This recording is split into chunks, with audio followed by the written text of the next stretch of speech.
Hi, Ira. Hi, Melvin again. I talked to you a couple months ago for Story Ave, so it's nice to talk to you Oh, about this. Nice to pleasure. meet Yeah.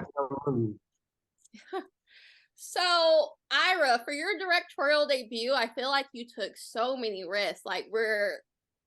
It's stationary, people aren't interacting with each other. I'm reading backwards for some reason that I didn't know that I was capable of doing. Why did you decide to just go for it? And what were you most nervous for people to not get? Okay, great question. So why did I go for it? I mean, I've always been drawn to like daring movies, like especially when I was younger, I would like look at like, more kind of experimental movies like Lars von Trier and the whole Dogma movement. And like I was simultaneously really interested in doing something like that, but also something that would widely appeal. And so, I'm in my 40s now. I've been trying to make movies, mostly comedies, because that was the kind of stuff that I was doing commercials for a long time. And for one reason or another, it couldn't get things off the ground. So I was at a point now where I was like, look, I just want to, I don't care so much about pleasing other people. I just want to please myself. And hopefully in doing so, we'll make something distinctive and interesting. And so we started writing the script before the pandemic, and then when the pandemic hit, like I had this light bulb idea. It was like first I because I was doing these celebrity based like commercials, I was like, I wonder if I could like invent a remote camera system, not only a camera but like a camera, lights, microphones, teleprompters, send it all as like one unit to celebrities and have them basically film themselves with no pressure because we will remotely control everything. That actually worked out, and 3 months later we had invented something called Crew in a Box, that like basically if I send it to you, you plug it in, we control every single component, and like you don't have to worry about filming yourself. Simultaneously, right after I had that idea, I was like, wait, I'm going to use this to film Share, like that script we were working on that we never could figure out. It's the perfect pandemic movie. Everybody is isolated in their own room. So the initial conception was, I'm going to send Crew in a Box to each of our four actors. They're going to hopefully have a garage. We're going to build rudimentary sets in their garage. It's going to sit there, and I'm going to direct from home because literally nobody was like working on anything. I was like, this is perfect for it. Luckily, we didn't have to do that. But when I thought about it that way, the camera was always going to be fixed behind each character's monitor. And like at first it was a concession. It was like, here's how we could do it. And then I was like, wait a minute. Like, if we lock an audience there the whole time, maybe they will feel as claustrophobic as the people in the room. And so that was kind of like the reason I wanted to do it. And then it was like, well, if we're going to be behind their monitor, we're going to be behind their text, and that's going to be reversed. And I did some tests, and I was like, wow, I can actually read stuff backwards. I wonder if other people can, realize other people can. So like that was kind of the genesis of why I did it that way. Yes. Melvin, what attracted you to the project? Because I would say it's so different from what you usually do, but you don't usually do anything consistently. Like every character you have is a completely different person. So what attracted you to this particular character with no name? Thank you. Thank you. Yeah, man, number 14. So I had first heard about the project. I was working with the producers on something I wanted to do in the social media space because I had lived in that space for so long and it was so interesting. And they were telling me about this film that they were, wanted to develop. And this was, I don't know, what year was it, Ira, when you guys first started? When you first got, I mean, they may have like told you about the idea before it was what it was, but I think you probably may have heard about it like in 19 maybe or something like that. Maybe it was before then. Nah, it was for sure before that. It was just an idea. It was no script. It was just we wanted to do something based on this thing in the back of the magazine. Anyway, so it was in the back of my mind.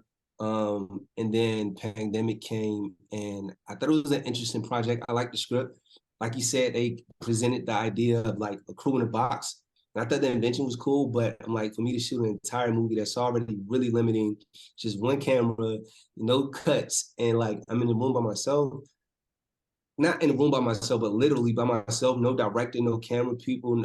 I was like, nah, I'm cool. And then it came back like I don't know how much, I don't know how much later, maybe a year or so. And it was like we could actually shoot it, in person and have an actual room and a crew. I was like, all right, cool. It gave me a chance to do something different. It gave me a chance to lead a project, not only lead a project, but be the only person on screen for the first 20 minutes and be on screen every second after that. And also, it was limiting. It was a challenge. It was an opportunity to do something different. It was the closest I could get to being on stage without having actually being on stage, because a lot of what we shot was like one takes. So it just felt like a challenge. It was interesting, and it took place not in a world that I knew, but it, what's the right word, Ira? It replicated the world that I knew so well, which was the social media space and the pressures that come with, being famous online and chasing fleeting fame and fickle fans. And I just, if I could add on to that a little bit, like there are four main characters in the movie, right? And like three of them were very well defined. Like I knew who everyone was except for the lead. Like I all through the process, I was like, this is going to be so dependent upon who we cast. And then when the producers introduced me to Melvin, like I had watched his work and I was like, this guy is super talented. But like when we got on a call, we probably had like a 2-hour Zoom the first time we talked, and he brought so much of his own experience to the role that like it finally became very apparent like who this guy was. I was like, this is him. I mean, he's not playing himself, but like he brought so much of his experience to it with Vine and all the other things that he had done that like, it just became immediately clear what we had to do. Yeah, Melvin, how did your experience on Vine and kind of having to create a persona and give in yourself in that way help you prepare to be 14? It was just a lot of it was kind of subconscious because I had lived in that space every day for years. I was hitting the Ira before we started filming, was like, yo, I need the script so I could start developing this character. It was like 2 days before, and he was like, we're gonna be fine. We have plenty of time to shoot. We have 12-hour days. We don't have to change the setup. We can figure it out on a go. And I'm thinking like, I need time to figure out who this character is, because I mean, even though we got 12 hours, I'm on camera those 12 hours. I don't know how I'm gonna figure it out. And it kind of just happened. I feel like it was so much pressure around us. We really didn't have time to second guess a lot of stuff. We had to just kind of lean into it. But being on social media, I understood a lot of what the character was going through without it having to be explained. I knew the pressures of feeling like you had to feeling like you had to say something because you had a big audience, and then get wrapped up in that saying something, and then having people say like, stick to comedy, like, stick to skits, don't speak on this. And even before having an audience, doing what you have to do to attain an audience, having to pivot from who you are and what you would naturally do to entertain an audience of people that you don't know, who are rewarding you with this form of currency in the form of likes. And in this is like things, but it's the same thing. Yeah. Ira, speaking of kind of the form of currency and even the notifications they get, like they get the share notification at some of the most awkward times. How did you kind of bring up the rules of like this version of social media that it would kind of be this form of currency? They didn't comment. And it also seems as if they don't really become addicted to that form of currency, how I feel like a lot of social media users are kind of addicted to the likes. Yeah, I mean, well, first of all, with regard to the addiction, like, we kind of follow, four characters. One, Elise, I would argue, like, is just, has no pull towards it. Bradley, I think, kind of does it to survive. And then I would hope, one character we meet really much later, but with Melvin, it was important to me to like draw a distinction between him and the others, in that like he's the one that we're always seeing share pops up, and he kind of looks over. And because I don't want to give away the ending, but like with what happens at the ending, it was a very important thing to kind of set up in order to earn that.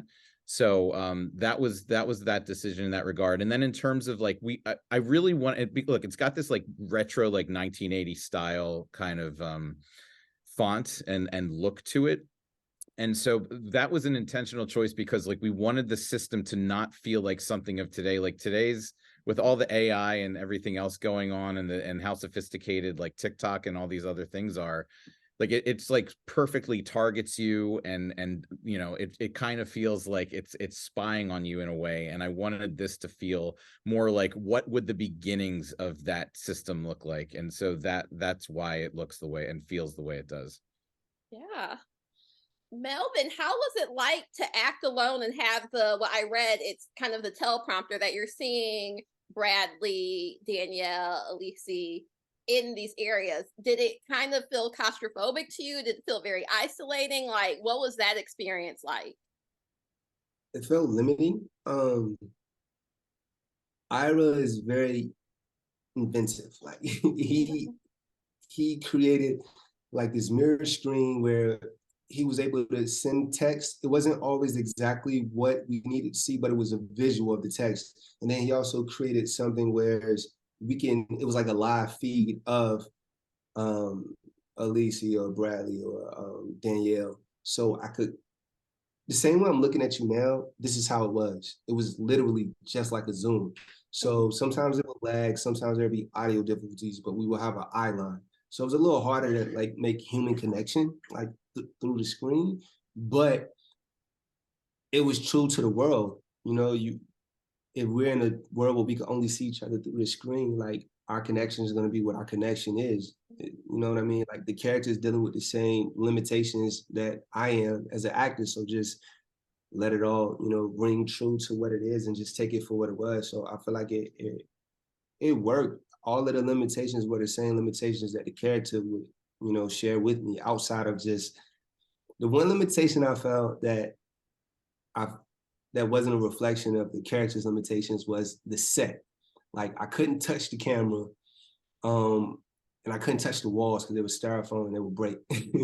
So like when I had to like freak out and go crazy, I had to just like contain it within not breaking shit. But other than that, it just helped. It helped with the character How big and the was world. the set?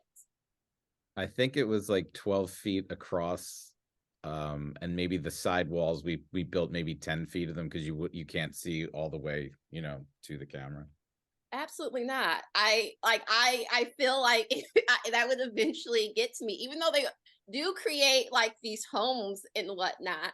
And we do see that number 14 when he is getting used to it in a sense, but when Elise is kind of telling him, oh, we can get out, that he's kind of realizing I may be better off here. I don't have much in what he remembers of the outside world, which could also all just be a complete lie and be put into his head that he would want to stay here. But why do you think he was becoming comfortable or considering whether he should escape or stay there?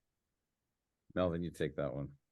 For me, so when I did social media, I was a little older than like all of the other influencers, and I came into it knowing exactly what I wanted and how to get it, and I was very intentional. Mm-hmm. But so many people in the social media space stumble across it. You know what I mean? Like they might have one video go viral, and then their world completely changes. So they're figuring things out as they go. You know what I mean? And it's like it came out of nowhere. It's kind of like a lottery. And I feel like that's what the case is with man 14. Like he just woke up and he's here. And he figured out I could do this and garner this. And if I continue to do it, this can happen. Now this person has showed me how to do this. So this happens. So he's figuring it all out as he goes. So it's exciting in one way. He's getting attention. He's getting engagement from other people. And it's something that he didn't have on the outside. On the outside, he was pretty much, you know, I don't want to say nobody, but nothing special was going on in his life. Now he's in his world where he feels important and he has currency. And in the hierarchy of it all, he has status. So although to some it may feel like a prison, to him it felt like a throne. So at the end of the day, it's like, do I want to give all of this up and go back to normalcy because this person wants to give it up? Like they're not in the same position I am. So it becomes like a selfish / selfish type balance and dance. And yeah, is you're being pulled in a lot of different directions. Yeah. And I don't think he ever really knew where he stood. He was being pulled by all of the, the other three characters, and he never really knew what to do with it at all. And it's pretty much the puppet, which Yeah. is I don't know if that's what if they knew it when they made Elise, like her thing was sock puppets. That was her thing, but it's kind of cool. No, I mean, yeah, I mean, because even in the dialogue, like she says, like, you're treating him like one of your puppets. Like, it was that was certainly one of the, one of the motivations behind that. But no, Melvin nailed it. It's like, it's like, what did he have on the out? Even if your life is objectively worse in a way, if you're getting attention and that's important to you and that means something, then you'll kind of accept some pretty substandard conditions. And I think that's like a lot of what's going on in the world now. So 100%. In social media, I've made videos and jokes about, people that live this lavish life online, but, behind the lens, behind the phone, they sleep on the air mattress and, struggle to get by because they spend all their money on luxury things to appear to be more than who they are in this, digital space. So, Yeah. How would you say you've been acting in roles for quite some time now, but how would you say this sort of performing is different from social media mentally for you? I mean, this type of performing is different than any type of performing I've experienced. As far as social media, depending on the format, and I was always open to doing different formats. Probably because I came from social media, but at one point I was doing 7-second content. So to shoot something in 7 seconds, you don't have time to sit into anything or develop any characters. Like you set up the joke with the caption, and then you just pay it off within those 7 seconds. When I went into a little longer form minute content on Instagram, you had a little bit more time to play, but it's still only a minute. With this, you have an hour and some change, and there's moments where it's just you on camera doing nothing. So in order, instead of thinking of the bigger picture and what you want to accomplish with the story, you just live in the moments. In social media, you think about the whole sketch. You know what I mean? I need to do this in this amount of time to be able to tell the story. In this, it was different in a way where it was kind of time. We had to be very meticulous with how much time we spent with the blocking, but I just was able to focus on one moment at a time and let each brick build into what this was at the end. I was just going to give Melvin props, like in terms of what he was saying. We had a certain amount of time to do things. Like there were some takes where I'd literally be like, you're going to like do this for 5 seconds, then you're going to walk here and do this, and then you're going to walk over there and this. And like, I was like, there's no way he's going to get all this stuff. And then like cry at 17 seconds in. Yeah. And like crying too, like crying in the middle of takes was just incredible. So anyway, yeah, I just wanted to throw that out there. Awesome. Well, thank you so much. Thank you, guys. Take the time talking to me. I look forward to talking about future projects. Thank you so much. Thanks. Okay, thanks.